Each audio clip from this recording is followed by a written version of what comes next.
Hello girls, आज हम कृतिका का रीढ़ की हड्डी एकांकी पढ़ेंगे। इसके लेखक हैं जगदीश चंद्र माथुर जी। पहले हम जगदीश चंद्र माथुर जी के विषय में पढ़ लें।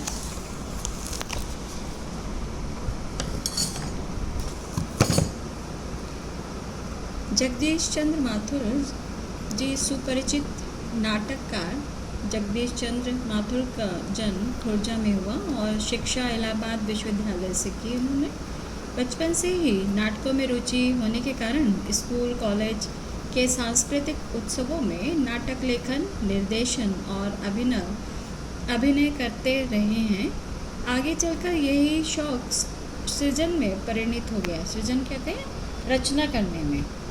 जगदीश चंद्र माथुर के नाटकों में विविधता है। ऐतिहासिक नाटकों के साथ साथ उन्होंने सामाजिक समस्याओं से जुड़े एकांकी नाटक लिखे हैं। उनके कुछ व्यंग प्रधान एकांकी चर्चित रहे हैं। उनकी प्रमुख कृतियां हैं कोणार्क, दशरथ नंदन, शारदिया, पहला राजा ये नाटक है, भोर का तारा, ओ मेरे सपने एकांकी संग्रह है। आज हम जो एकांकी पढ़ेंगे रीढ़ की हड्डी, उसमें जो उसके मुख्य पात्र हैं वो उमा है, रामस्वरूप है, प्रेमा है, शंकर है, गोपाल प्रसाद है और रतन जो नौकर है। तो यहाँ पर इस एकांकी में लेखक ने जिसमें नारी को सम्मानजनक स्थान न दिए जाने की समस्या का प्रभावशाली चित्रण किया गया है। अभी हमने जो पात्र बताए उसके लिए बता दें आपको। उमा एक लड़की है और रामस्वरूप उनके पिताजी हैं। प्रेमा उमा की माता हैं। शंकर जो उमा को लड़का देखने आने वाला वो है और गोपाल प्रसाद शंकर के पिताजी हैं और वो पेशे से वकील हैं और रतन नौकर है। यहाँ पर रामस्वरूप की पुत्री उमा को देखने के लिए लड़के आने वाले हैं। उनके स्वागत की तैयारी चल रही है। रामस्वरूप अपने नौकर के साथ तख्त और उस पर बिछाई जाने वाली चादर को ठीक करते हैं। प्रेमा रामस्वरूप से कहती है कि उमा मुँह फुलाए बैठी है, तुम्ही ने उसे सिर पर चढ़ा रखा है। ये जैसे आम डायलॉग होते हैं माता पिता के, वो दिखाए गए हैं। इससे तो अच्छा हमारा ही ज़माना था जब लड़कियां कम पढ़ा लिखा करती थी। उमा को देखने आने वाले लोगों के लिए स्वागत की तैयारी चल रही है।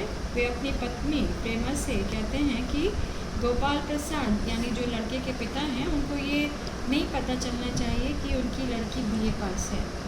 उन्हें सिर्फ हमें क्या बताना है, मैट्रिक पास बताना है, क्योंकि लड़के वाले थोड़ा सा दकियानूसी विचार वाले हैं। वो अधिक पढ़ी लिखी लड़की नहीं चाहते हैं। और उमा को देखने गोपाल प्रसाद और उनका बेटा आने वाले हैं। गोपाल प्रसाद पेशे से वकील हैं। सभा सोसाइटियों में उनकी अच्छी इज्जत है। उनका बेटा जो शंकर है वो क्या है, BSc करके मेडिकल कॉलेज में पढ़ रहा है और वे अत्यधिक पढ़ी लिखी बहू नहीं चाहते हैं। और वे कहते हैं कि उमा को ठीक से समझा देना कि वो अपनी एजुकेशन के बारे में यानी शिक्षा के बारे में उसे ना बताए। गोपाल प्रसाद अपने बेटे शंकर के साथ समय पर आ जाते हैं। रामस्वरूप विनम्रतापूर्वक उनका स्वागत करते हैं। दोनों अपने अपने ज़माने की बातों को करते हैं और इसी बीच में उनके लिए नाश्ता लाया जाता है। उनकी बातें जारी रहती हैं। उनकी बातें जो वो कर रहे थे लड़के लड़कियों के को पढ़ाने लिखाने के लिए हो रही थी। उनका मानना था कि लड़कियां घर का कामकाज करती हैं और लड़के बाहर का काम करते हैं, तो इसलिए लड़कियों को कम पढ़ाना चाहिए। इसी बीच में जो मोमा थी वो तश्तरी में पान लेकर कमरे में आती है। गोपाल प्रसाद अब लड़कियों के विरुद्ध बातें करते रहते हैं। वे उमा की चाल और चेहरा देखने की बातें करते हैं। यानी जब लड़की को देखने वाले आते थे तो वो एक टिपिकल सा दृश्य यहाँ पर दिखाया गया है। उमा जब अपना चेहरा उठाती है तो उसको चश्मा लगा होता है और जो गोपाल प्रसाद हैं वो देखकर चौंक जाते हैं। वो अंदाज़ा लगा लेते हैं कि चश्मा लगाए तो शायद ये ज़्यादा पढ़ी लिखी होगी, वे दोबारा उससे उसकी शिक्षा के विषय में पूछना चाहते हैं। अब उमा सब्र नहीं करती और वह उनसे कहती है कि वह तो फर्नीचर से भी बदतर है, क्योंकि फर्नीचर खरीदने आने वाला फर्नीचर को देखता है और वह फर्नीचर से कोई भी प्रश्न नहीं करता। अब गोपाल प्रसाद का उमा की शिक्षा के प्रति संदेह विश्वास में बदल जाता है। वे समझ जाते हैं कि उमा कम पढ़ी लिखी नहीं है। वह पुनः राम स्वरूप से यानी उमा के पिताजी से उसकी शिक्षा के बारे में पूछते हैं। राम स्वरूप कुछ कहे इससे पहले उमा जवाब दे देती है कि वह क्या है, BA पास है। और वह शंकर के बारे में भी कहती है कि फरवरी के महीने में लड़कियों के हॉस्टल के आसपास घूमते हुए पकड़ा गया था और अपमानित करके उसे भगाया गया था। उस समय इसने अपने प्राण बचाने के लिए एक नौकरानी के पैर पकड़ लिए थे और मैंने BA किया है, कोई पाप नहीं किया है, मुझे अपनी इज्जत का ख्याल है। गोपाल प्रसाद क्रोधित हो जाते हैं और अपने आप को अपमानित जानने की बात करते हुए कहते हैं, अपने बेटे को साथ लेकर वो बाहर निकलना चाहते हैं। उमा तक कहती है कि घर जाकर पता करना कि आपके बेटे की बैकबोन अर्थात रीढ़ की हड्डी है या नहीं।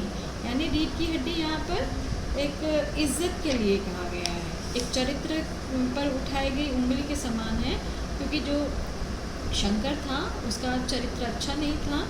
तो इसी बारे में उमा ने उसके पिताजी से कहा और जो गोपाल प्रसाद थे वो वासा समूह लेकर और शंकर को लेकर वहाँ से चले जाते हैं। तो इस प्रकार आपने देखा इस एकांकी में नारी के सम्मान और जो उसकी पढ़ाई लिखाई है उसको छिपाया गया है और दहेज की बात की गई है। तो यहाँ पर उस समय की बात है जब स्त्रियों को कम पढ़ाया जाता था, घर की चार दीवारी में रखा जाता था। तो इस तरह से ये आपका जो रीढ़ की हड्डी है एकांकी ये पूर्ण हुआ। इसमें आपको शिक्षा मिल गई है कि कैसे हमें अपनी शिक्षा को नहीं छिपाना चाहिए, अपना चरित्र साफ सुथरा रखना चाहिए। इसी के साथ हम विराम लेते हैं।